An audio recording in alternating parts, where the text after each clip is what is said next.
now proudly presented on SNME. That's Sunday night's main event, Patreon and free feed. Yo, we just people from the north side. Once the Timmy's hit the shore fine. Winter ready on the four ties. Heavy traffic during 4-5. Gotta hustle on your own time. Color people every port side. We just people from the north side. Once the Timmy's hit the shore. Hey guys, what's going on? It's your host, your boy George Mackay, live here, Destiny World Wrestling.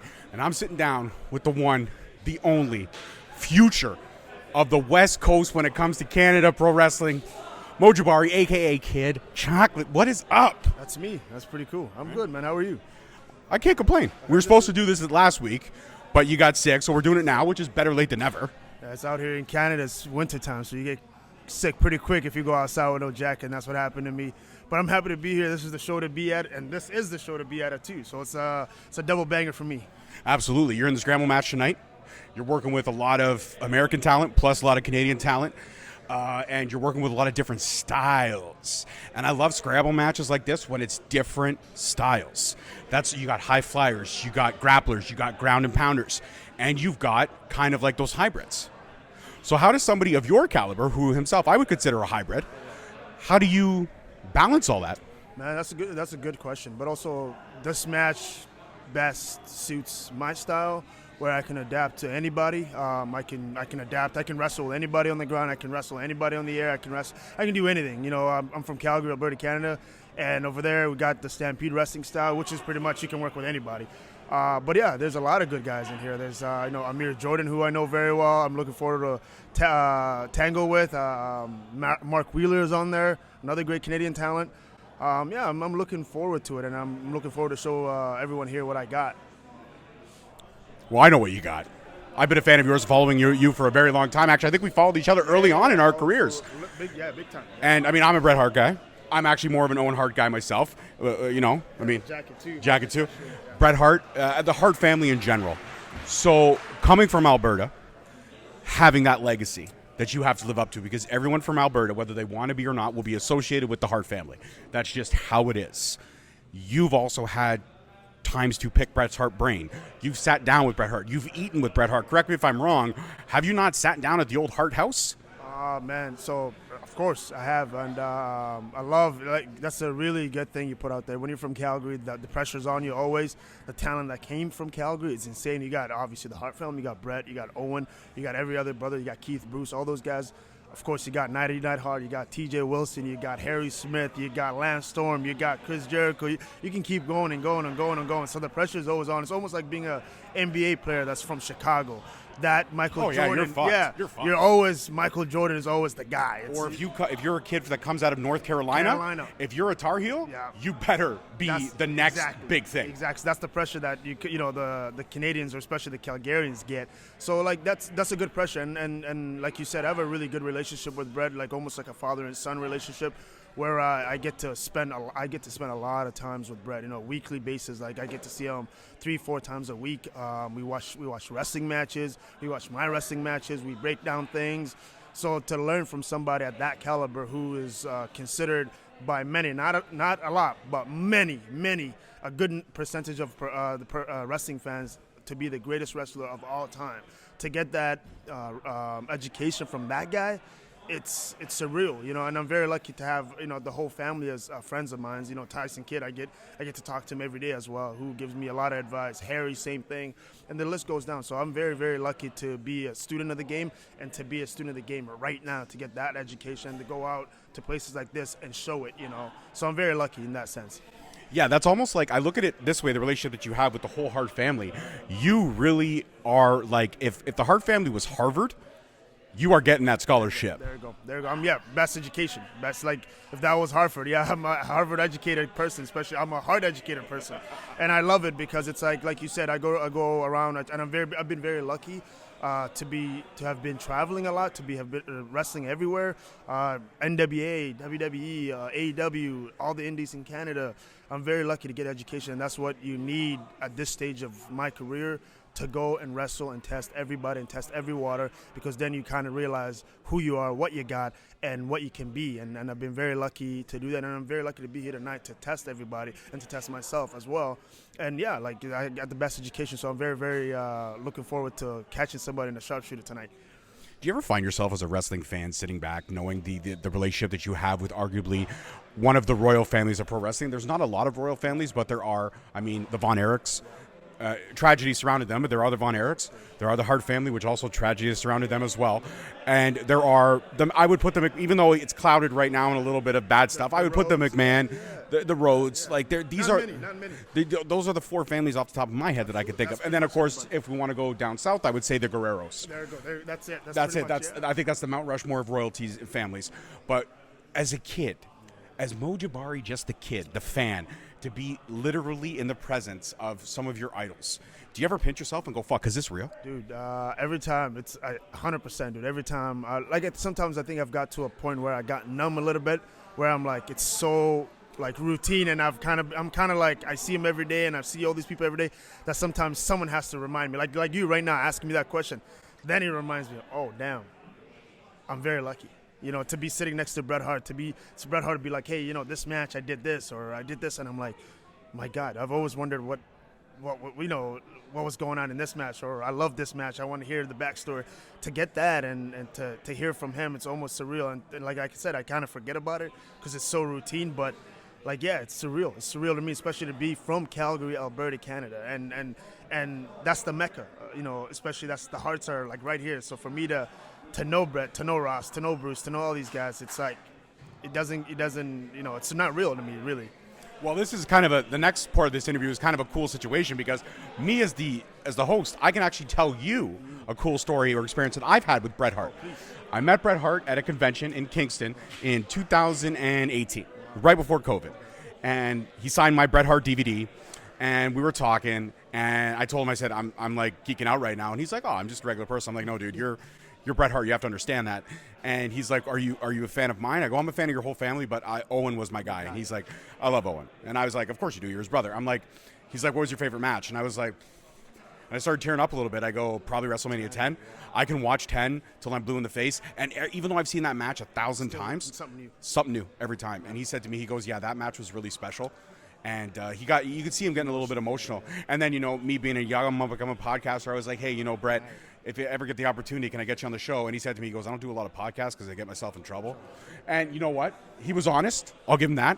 But 2 great moments. I got to literally share a tear with Bret Hart, and I got him to honestly tell me that he doesn't want to say some bad shit. And the thing is, it's honest. He's a very, very, very honest, like brutally honest. And that's something that today's world doesn't like and doesn't want, to have someone tell you exactly what they see. You know what I'm. Bret is a very, very great human being. Like he's a human being that I've seen him. I would go to the grocery store with him, and he would go through maybe an hour long of saying hi to people. And like, you know, the minute he sees somebody scared, he'll call him over. He's like, hey, and I'm like, Bret, you're supposed to go home like right now. He goes, it's okay, I can't. These are the people that fed my kids. You know what I mean? These are the people that fed my family. So he's like, who the hell am I to look away from a guy who spent all of his savings for sure to feed me and my family? And to get that perspective from him, it's not every day you get that perspective, to know that, hey, this guy spent his whole entire life to support me, to support my family. And for me to turn around today, who the hell am I to, you know, do that? And I love Bret. And Owen, he loves Owen so much. Owen was not only his little brother, but he was, you know, like their wrestling brother. Not only, you know, mom and dad brother, but that was his guy where he can put it. Like he often tells me, I often ask him, I was like, hey, what was your, when you were still wrestling, what did you see today to be like your retirement? He always said, he's like sitting in my back deck with Owen, Perfect, Jim, and Rick Rude. Those guys were his guys. And he said, you know, and Pillman and all those guys, he goes, I always envisioned myself having beers in my backyard with these guys. And unfortunately, none of those guys are around today. And it's very sad. And you can see sometimes he gets really teary-eyed when he starts naming these guys, to be like, oh, I'm the only guy around. You know what I mean? But he loves Owen. WrestleMania 10, like you said, I agree with you. And I think the thing is with that style of wrestling, those guys, Owen, Bret. It's lost art. Let's lost, be honest, very, lost very, very, because like you said, I can watch WrestleMania 10, and each time I'm like, wow, how come I didn't see this last time, even though I've seen it a million times? But it's so beautifully put together. It's so beautifully, it's a beautiful art, beautiful work. Beautifully, and it's like, that's every Bret Hart match, and that's every Owen match. And these guys took a really, really good They love wrestling so much they put the effort that needs to be put in there. And us fans, we we love them for that because we got some of the greatest. Like I can watch Brett and Steve Austin every day. I can watch Brett and Perfect every day, and nothing. Brett and Piper, and it's like these are matches where it doesn't matter. Brett and Davey, I can watch them any day of the week, anytime at night, and I would watch it from beginning to end and still be shocked. And it's the most beautiful art, and that's what guys like me should be watching to learn how to do this properly. That's how you do it properly, you know. I love that. Okay, I got to ask this. You said it earlier in the interview. Bret Hart is the most honest person to the point where it could be brutal and it can be hurtful. And if you've sat down and he's dissected your matches, there must have been times where you walked out feeling like I'm walking funny right now. This hurt a little bit. My ego has dropped 50 to 20 decibels after him saying shit, crap, fuck that. That's horrible. Why did you do that? And I know he hates everyone standing around jumping from the top. He said it numerous times. I fucking hate it. It is the worst thing in pro wrestling. It slaps. So, funny thing. So we have a company called Dungeon Wrestling in Calgary, and he actually spends a lot of time putting matches together simply because he wants to teach us exactly what wrestling should be, that we don't need to slap, we don't need to do dives, we don't need to. He said, guys, if you do it like this, people will love it even more. And he would take the time. But the funny thing is, I remember I did a AEW here in Toronto when they first came, and I had a match with Ortiz and Eddie Kingston, and there was a point where he gave me a whip and I took a Brett buckle, but I stayed, and I remember he watched the match. And he got really, really upset that I stayed there. And I go, why did you get upset about that? And he goes, well, he's like, no one's gonna know, because obviously the guy asked me to stay there, right? Wrestling's funny like that, but he goes, no one watching is gonna think Mo was told to stay there. It just looks bad on you, and everyone's gonna look at you as the one that did it, and it's bad on you. So he's like, when you go out there, when you do these things, consider that no one is watching saying, hey, Mo was told to do this. Is they just think, oh, Mo's the shits, and he just did that. You know what I mean? And I remember thinking, wow, that's the perspective that you don't think. Because we were working together and we're doing things, you don't really think, oh, if I do this for you, it makes me look bad. It makes you look more lazy than the other person because I'm going to sit there and set it up for you. Exactly. You know what I mean? And it looks bad. And I remember he gave me that little, and I'm like, yeah, you're right. And every match that I go through now, it's like I have that in the back of my head. Like, hey. Oh, no, you have instead of a little devil on your shoulder, you got a little Bret Hart? Yeah, oh, he must be an angry son of a bitch. No, he's actually lovely. He's lovely. He'll tell you exactly how it is. He goes, he'll tell you. Like, sometimes he'll be like, hey, whenever I go do like big companies or whatever, he'll be like, hey, when you don't overcomplicate things, just do what you're good at. What you're good at, someone's going to appreciate it. He goes, always remember, someone's going to be watching there who's going to appreciate the good stuff that you do. You don't have to overcomplicate it, and then when you mess up, you got to come back and say, hey, we weren't on the same page. Yeah, no one cares. You know what I mean? He's like, no one cares that you're like, hey, we weren't on the same page. He's like, just do the things that you're good at and make sure they do the things you're good at. And Brett was very good at that, making people look amazing. And that was his thing. He's like, I'll do what I'm good at. You do what you think. We're not going to do anything that we're not feeling comfortable about. And then we come back later getting mad at each other for what? Because we thought we can overcomplicate stuff. And it's like the best teacher to have, man. And it's like I get a little, and like I said, I have like, much like I have Bret Hart on this side, and in a lot of ways I have Tyson Kidd on this side in the sense of I get the old school education from Bret, and then I get the new school education from TJ, who I'll be like, hey, this is what Bret told me. He's like, that's exactly right, but this is how I would twist it to today's wrestling. Awesome. So like I get the best education there actually is in the world. Yeah, you get the history of it, but you also get someone who appreciates the history, but understands what you have to do now. Things change. Whether Bret believes it or not, slapping is kind of a part of the business now.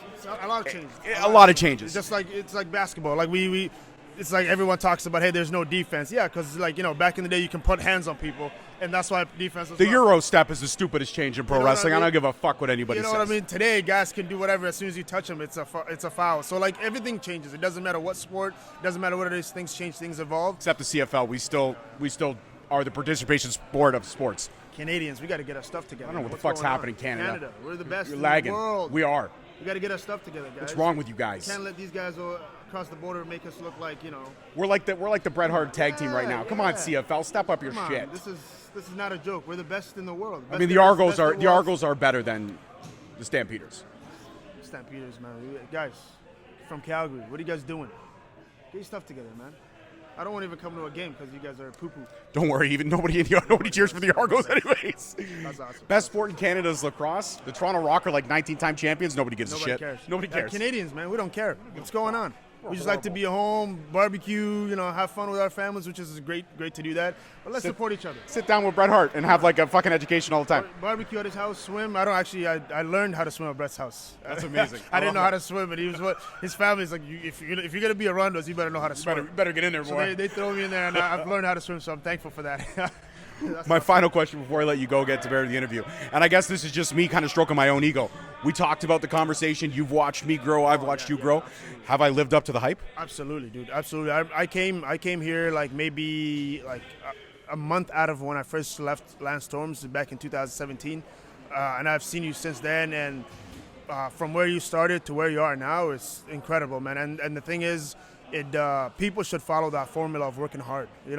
You work hard. You chase this is your craft, and you treat it as such. And you're here. You have a setup.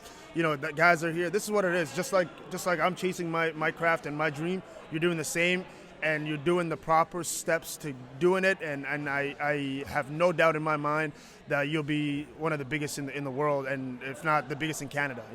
And you just keep doing what you're doing, man. Don't change anything. That's an endorsement that I can appreciate and love. Guys, Kid Chocolate, Mo Jabari, now finally in the can on Straight Talk Wrestling. Peace, love, and wrestling. Brett, I'm coming for you. I'm going to get you soon. I'm going to get you soon. I'm going to go. You're going to be sitting here. Even though you don't want to be on podcast because you put yourself in trouble, you're going to be sitting here. Right here. That's it.